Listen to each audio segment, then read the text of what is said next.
Magandang araw po sa inyong lahat. Event ni Ma'am Elma. Sorpresahin kaya ni na Sir Gavin ngayon? Alamin po natin lahat yan dito sa ating video. Bali ito pong si Sir Gavin ay tuloy-tuloy na nga po ang pagbablog at ang kanyang ginawang bagong vlog po ngayon ay ang title ay Walang Salita, Walang Naririnig, Walang Nahawakan at Nakikita Challenge na naka 4.1 million views po in 15 hours. Samantalang yung Sigabo na binalag po ni na Sir Gavin at Kalo ay naka 9.5 million views naman po in 1 day. So kapansin-pansin naman po na tumataas naman po ang kanilang views. At ngayon nga po yung pinakabagong vlog po nila ay nagluto po sina Sir Gavin, si Kalo, si Kapitan Kelsey at saka si Sir Chip Allen ng brownies dahil yan nga po ay naging request ni Mami Beth. Kaso nga lang po sa pagluluto po nila ay talagang nahirapan po sila kasi po si Sir Gavin ay naka blindfold. Tapos si Kapitan Kelsey, kung mapapansin nyo, naka-tape po ang bibig. Tapos si Kalo naman po ay naka-tape naman po ang mga kamay. Tapos ito pong si Sir Chip Allen naman po ay hindi po nakakarinig kasi naka-headphone po at may malakas na music. So nagtulong-tulong po itong apat para makapagluto po ng brownies.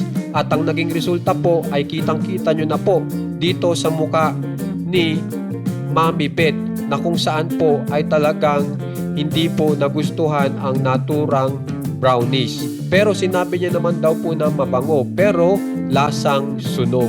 Kaya naman guys, talagang naging makwela nga po ito nga pong bagong video ni na Sir Gavin. At ngayon naman po ay dito naman po tayo kay Ma'am Elma kung saan ay isineselebrate na po ngayong araw na ito ang kanyang 30th birthday. At ang maganda pa nga po dito ay may mga pa-pictorial pa. So ito po yung mga bagong pictures po na inilalabas ngayon mismo ni Ma'am Elma.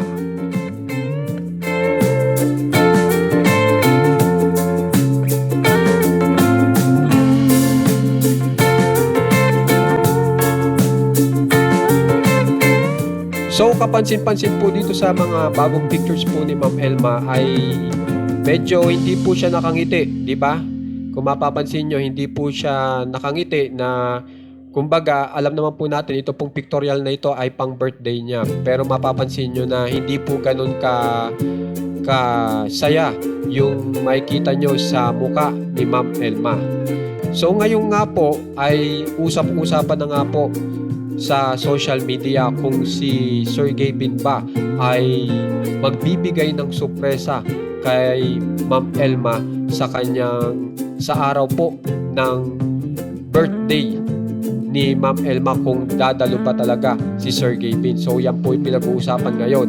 At yung pinaka-message nga pala po ni Ma'am Elma dito sa naturang mga pictures na kanyang ini-upload ay ang nakalagay ay not getting older, just entering my main character era, 30s.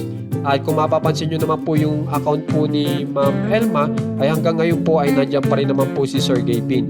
Kaya tiyak kung dumaluman si Sir Gavin sa naturang event ni Ma'am Elma sa birthday yan ay tiyak welcome na welcome si Sir Gavin. Kaya naman guys, kung gusto nyo pong ma-update sa nangyayari po kina Sir Gavin at kay Ma'am Elma, subscribe na po kayo sa ating channel na One Katawa. Maraming salamat po.